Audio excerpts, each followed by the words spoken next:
Sir Winston Dougan. That's the name of the governor of South Australia, now a century old. And the governor himself is at the controls of the new locomotive, christened after him by his state.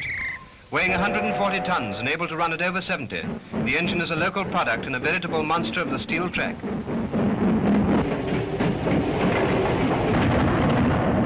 Here she is on her long climb up Mount Lofty, Australia's first streamlined train, helping to celebrate South Australia's centenary.